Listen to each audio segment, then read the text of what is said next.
Like they have good intentions. Okay. Now I'm just going to get started with hiring and firing.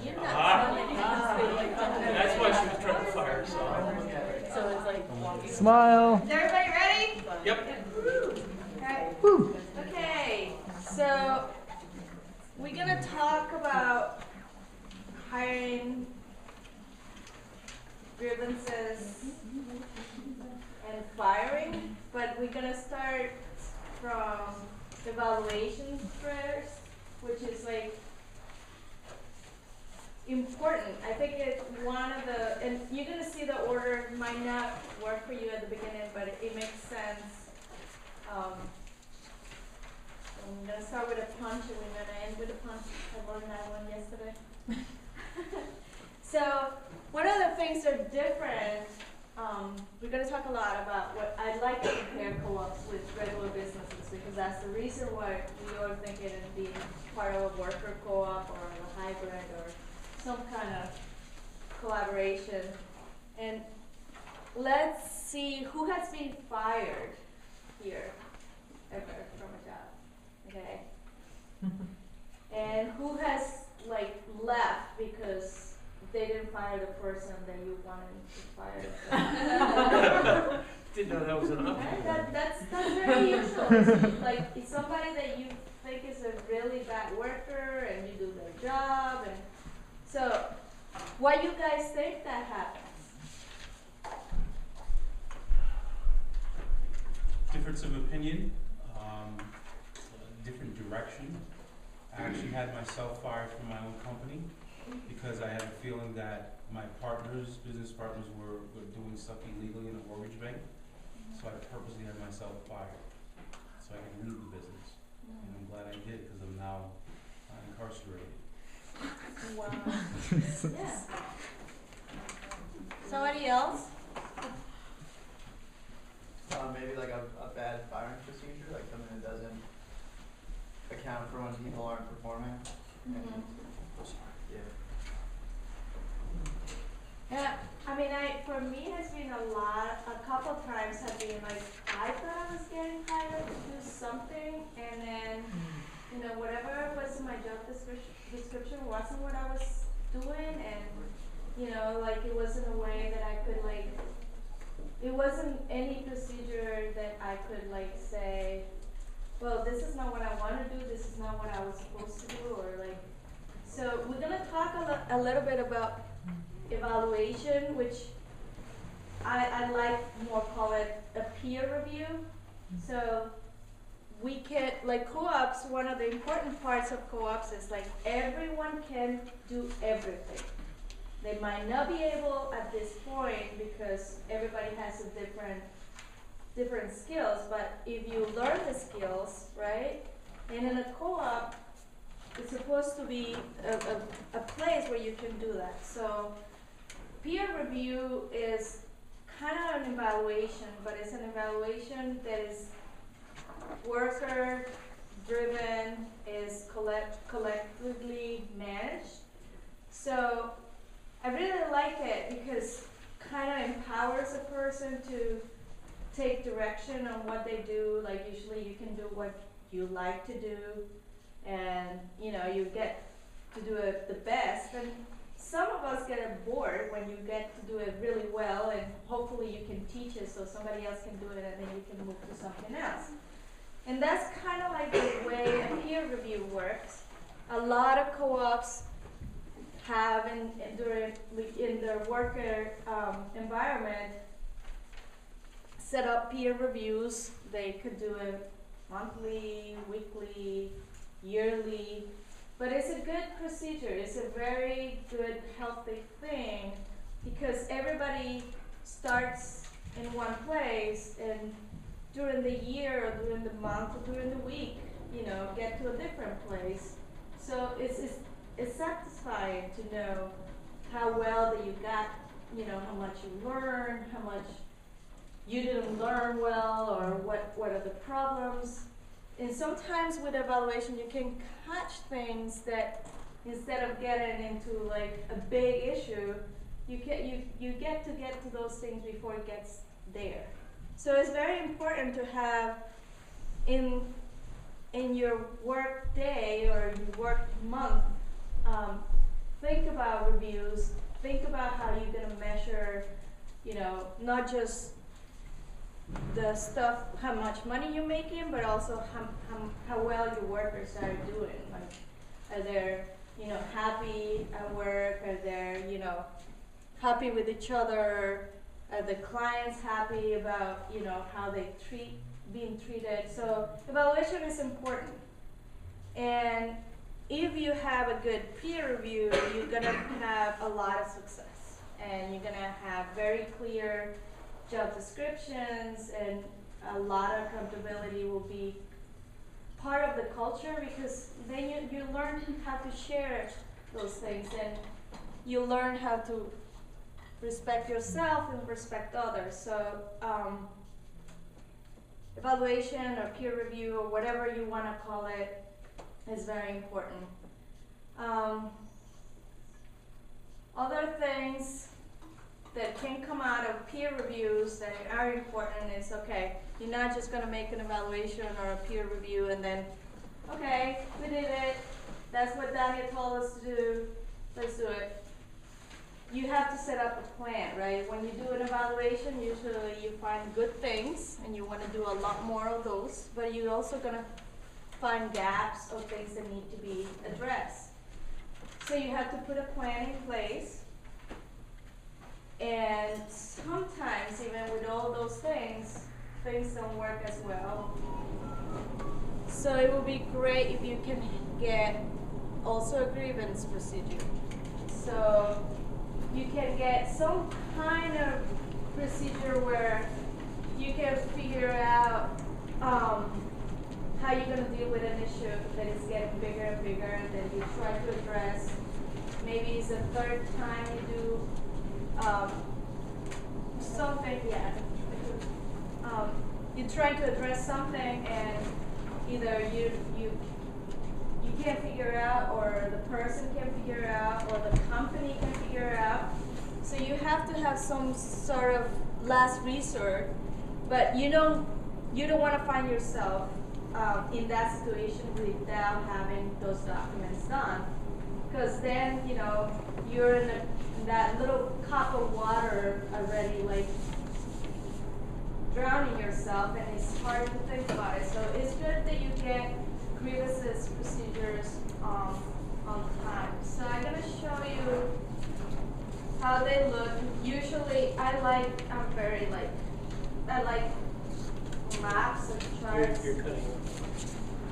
So this is something I got from the internet, and I like it. Basically, somebody comes, and we say that the way evaluation works, you do the evaluation, you create a plan, and after the plan is some action, right? And you say, well, after the third time you've been not cooperating in something, or something is not working that well, then we're gonna take a further action, and then you have a grievance procedure. That can happen both ways. Usually in co-ops it's different than a regular business.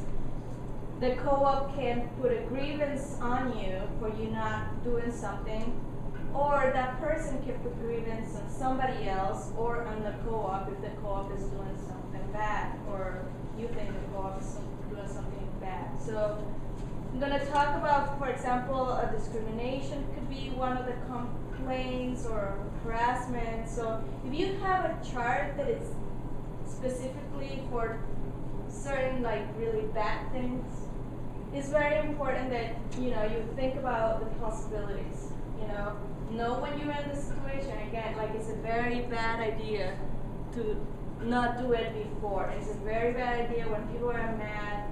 If that happens and you guys don't have something like that, it's probably better to hire somebody from outside to come and create something for you, because if you're involved, there's going to be a lot of feelings, and you're going to do something that is really not good for you or for the other person, and you can get in a lot of trouble. So it gives you the steps. You can make your own depending on how you make decisions. So you remember that we talked a lot about decision making and what ways do you gonna make decisions. So this is gonna be a good way that you can use that decision making and put it in a chart for a specific issue. So this is about discrimination. Is another one. It's just a different way to get to an answer or to a result. So you can play with it. It could be that it starts in an intake. It could be that it starts at the evaluation. It could be that it starts when somebody makes a complaint. So it could be external, that somebody comes and do it for you. It could be internal, that you already have an HR committee or HR person that's going to be doing all this work. But it's very important that you do your own. This is not like, you're not going to get something from the internet and use it in your stuff. It has to, as important as your bylaws, that is something that you have to sit down and decide. This is very important. And you're going to use it over and over. You wouldn't think that you've done it, but you will. And you will use it for good things and you will use it for bad things. It's one of the things that I will say that have a lot of impact in this situation is if you have a code of ethics, or do you have a way that you treat each other, whatever you want to call it, an agreement between each other, whatever, a co-op, happy house, whatever you want to call it, you have to have certain rules of how everybody is going to work with each other. With that, you can add, okay, so if somebody violates this, then you can move to the grievance. So this is not like the most exciting parts, but the most exciting part for me is hiring and starting your co-op to grow. I have a comment on that grievance chart. Yeah. If there's, and I'm thinking about how you started this, Mm-hmm. When have you left an organization and what's the issue? So in a nonprofit where you have a boss, you are always at risk of having a boss out of hell. Mm-hmm. And if you have an HR person within that organization, even if that HR person is sympathetic, that HR person is still accountable to the boss. Mm-hmm.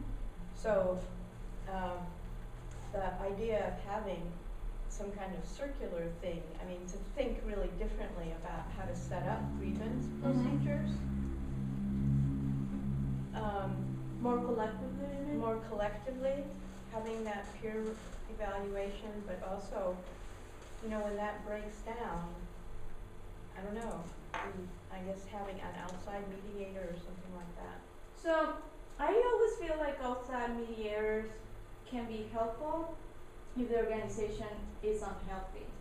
But I think if the organization is healthy enough and people trust each other enough, and the reason could be that somebody just don't have the capacity, or somebody is not doing what everybody else expect from that person to do. So that's why grievances and agreements are so important, because we think we understand each other, we think we are on the same page. Most of the time we just think that, but we're not in agreement.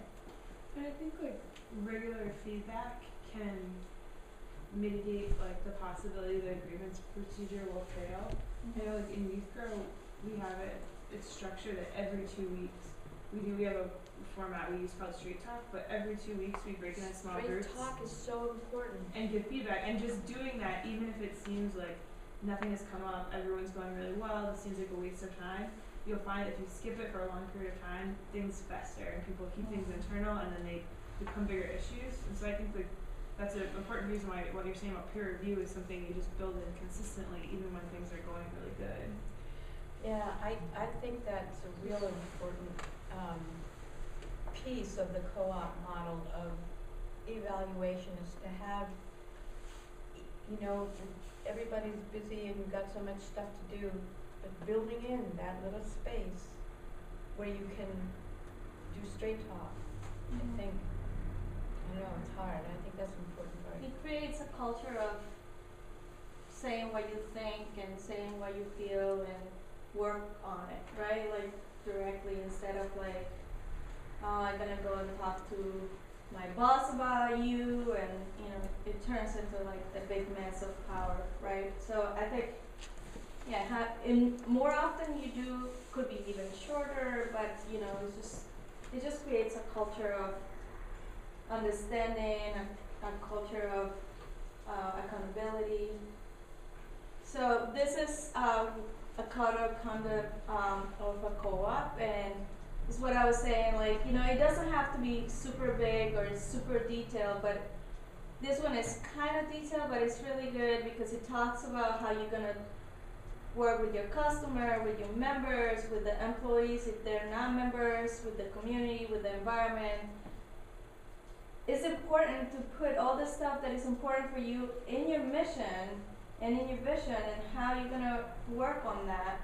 And it's, you know, it talks about how you're gonna do your conflicts also. So you can have just a document with your agreement and what is gonna happen if that agreement gets broken, and how you're gonna review that that's happening is the evaluation, right? So if you have an agreement and you have a peer review and then you have your grievances, most likely everything is gonna go well. But I think the most important part of it is hiring. Because if you have this, but you don't have an understanding with people, if you hire people that don't agree with this, they're not willing to, believe in the mission and vision that is reflected in your code of conduct, then it doesn't matter how much reviews you do, it doesn't matter how much procedures you have, if you're hiring just because you need somebody to pick up the tomatoes, or like what we were talking today about, well, if we can't find a manager that is going to agree with this, well, then we're going to hire a manager, but we're not going to give him the rights to vote or the rights to make decisions, and he's just going to do a job, and we can fire that person anytime we want if we don't like it. So I think that's the good things about hiring. And a lot of organizations don't think about hiring when they're thinking about their boards. Oops, that's not it. But I think it's important that we also have hiring procedures for the board. So we have in your documents that you had today a lot about hiring.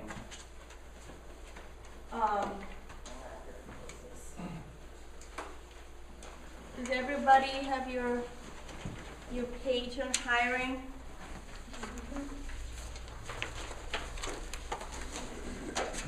Who has gone through a hiring interview? Like to hire or to? Yeah, that either hiring someone or you going to an interview to be hired. Everybody, right? Like, even I think now, like, they call it hiring even for going to like school or certain stuff. So basically, what do you think are the things that they look at when they're gonna hire you, or why you look into somebody when you're gonna hire somebody? What is the most important stuff? Well, shared values, hopefully. Right?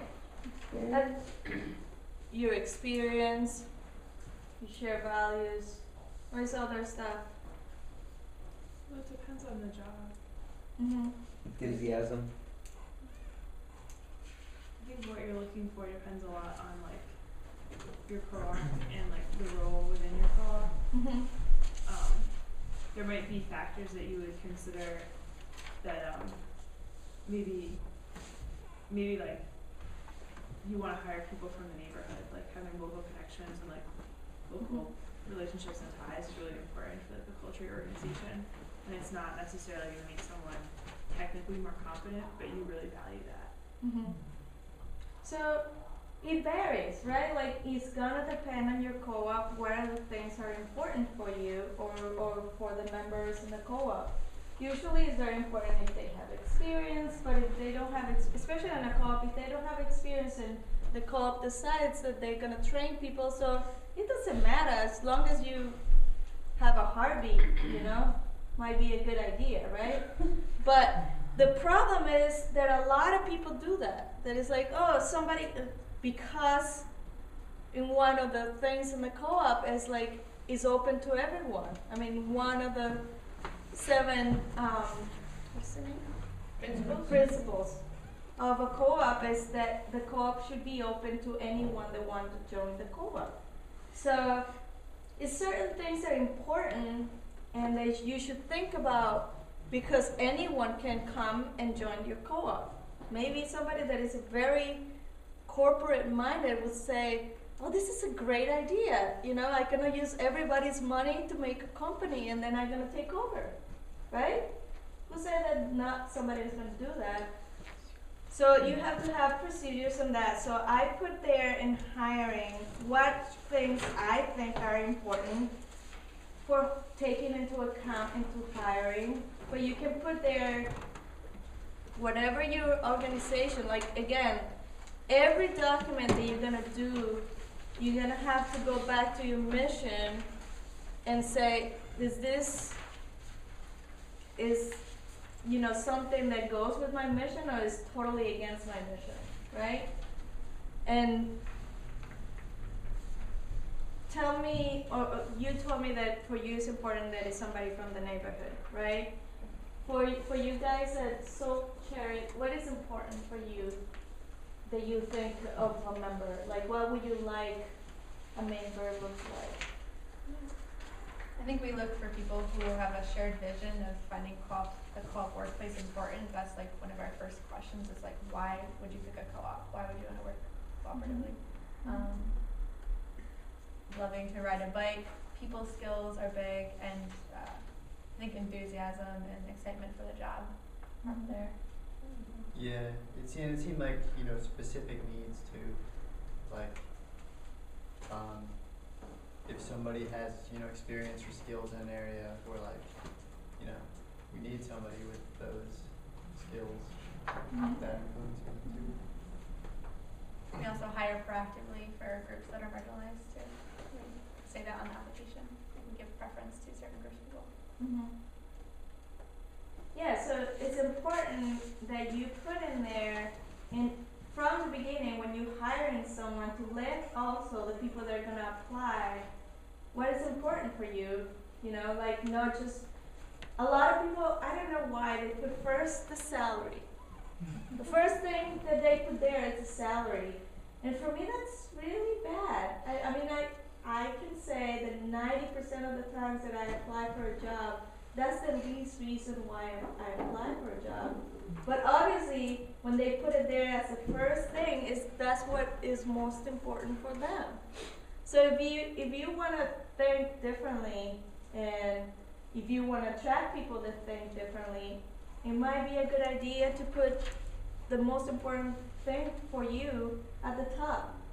I would like somebody that like to work in a co-op, or I would like, you know, we're hiring a full friend, whatever we want to put it, we want to hire a full community member, or like something that it would say something about your mission, not all your mission, but something that is very catchy about your mission that is going to attract that kind of person.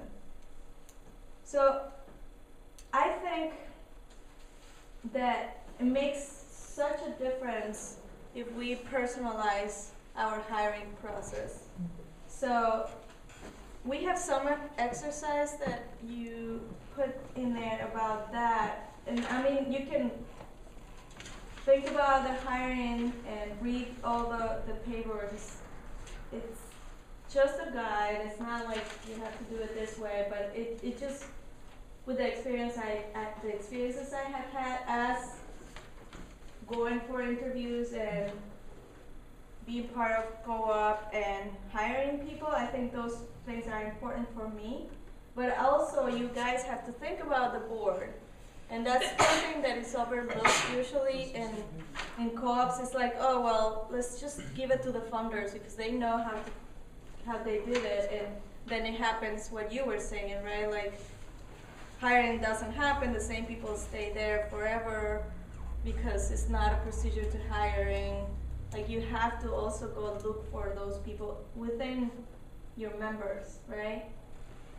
Another thing that I think is important is to have a period of time where people can test it, if they like it. Maybe it sounded really good on paper, maybe they like you when you did the hiring, and then the first week is horrible for them, and then, you know, it's this weird dynamic. So it would be good that they understand that you're hiring them for 3 months and then you're gonna vote them in the co-op, or not vote them in the co-op and try for another period of time. Or if you decide that just 3 months and then you're getting somebody else because you cannot train, you know, for a longer period of time. Or if they agree to stay there and just work there but not become members, also it's a good idea. But 2 years, that's crazy. So make it like as you convenience. It could be a week, it could be a month, it could be 3 months, it could be 6 months.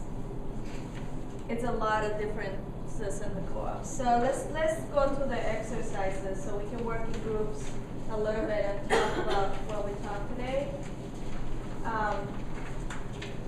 So we should start from finding new prospects, maybe. No, we don't have one for hiring. We have evaluation and grievances. Maybe we should. Right? Maybe we should start with like, what are the things that are important for you on hiring? We don't have a worksheet, but we should start with that on hiring. Let's take 5 minutes just to put in a piece of paper what is most important for you on hiring. What is the things that are important for you in your co-op to hire someone? Are we working with your own co-op? That'd be good. So we get together with our co-op.